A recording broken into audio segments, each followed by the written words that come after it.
Hey guys, and welcome to the last video in my series of 7 videos where I review all of the games included on the PlayStation Classic. There's 20 games on the console, and in the last 6 videos I've covered 18 of those games, and there's 2 left. 2 of the biggest and best games that have ever been on the PlayStation. So today, I'll cover those 2 games and then let you know what I think of the PlayStation console itself. If you want to see what I thought of the other 18 games, make sure you check out the last 6 videos in this series, and make sure you subscribe if you don't want to miss any videos from Question Block Gaming. So without further ado, one more time, let's get into the games.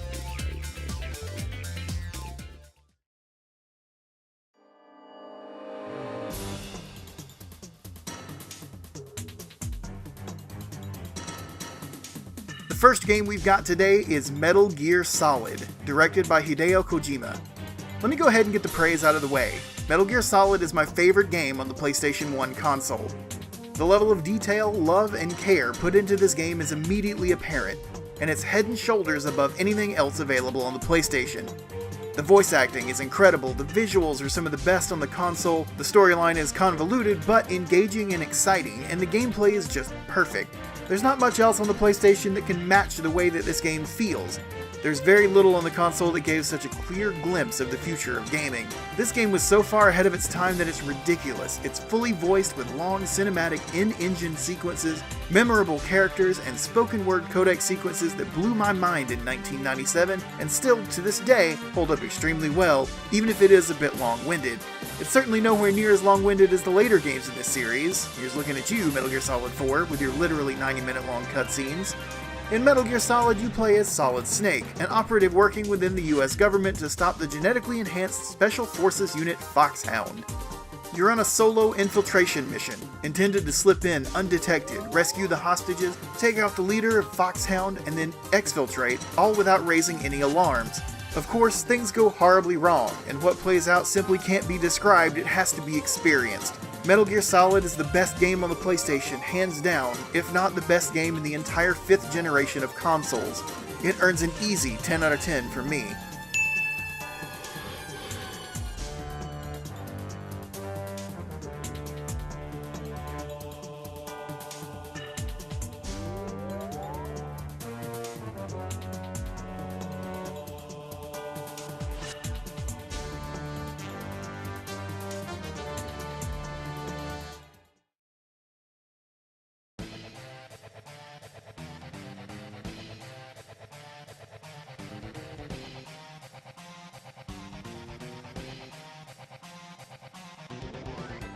The last game we've got to cover is Final Fantasy VII, one of the most famous and legendary games in the RPG series by Square Enix. Now admittedly, for a very long time I disliked this game.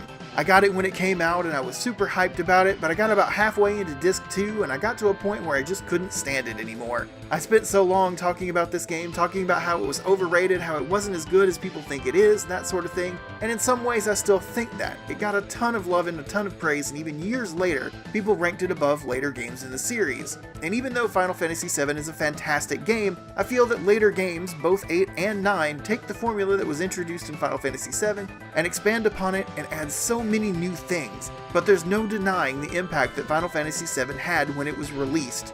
It was incredible. It took the 2D sprites of the Super Nintendo Final Fantasy games and successfully translated the motion and animation into a 3D world.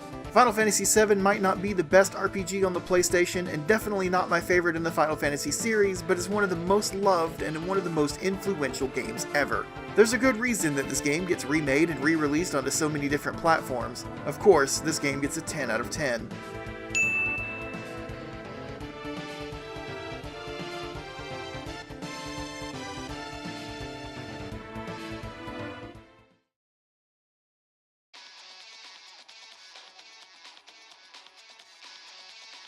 So now that I've reviewed all the games on the PlayStation Classic console, I think it's time to talk about the elephant in the room, the quality of the PlayStation Classic console itself. While the build quality of the console is fine and the user interface is fine, the real problem is the way that the games play on the console. 9 of the games included, most notably Tekken 3 and Resident Evil, are the European region versions, which run about 12% slower than the US or Japanese releases. As to why the European region versions of the game were included is anyone's guess. Digital Foundry did a performance analysis of how the games perform, and while that kind of discussion is outside the scope of this video, every single game that they tested has severe performance issues that didn't exist on the original console, that range from lower frame rates to improper effect rendering. Sound is also an issue too, with sounds popping and skipping from time to time. While the games themselves are mostly fantastic and worth playing, I feel like you should definitely not play them on the PlayStation Classic console. There are lots more options to properly play these games on modern televisions, like playing them on a PlayStation TV console or on a PlayStation 3. At this point, even if the console can be hacked to include more games, it's still going to be using the emulator that's included, which is clearly a poor option for the PlayStation Classic. It's really unfortunate that the console turned out this way because it makes it impossible to recommend. There's so many options for playing these games, and the PlayStation Classic is one of the worst ways to play them. Well, that's my look at the PlayStation Classic, guys. I appreciate you stopping in to watch these videos. It was a lot of fun to put these out, and I hope you guys enjoyed them. I've got more great video content coming along the way in the future, and I hope you'll click the subscribe button to make sure you don't miss anything coming from Question Block Gaming. Thanks for watching, guys, and I'll see you on the next one.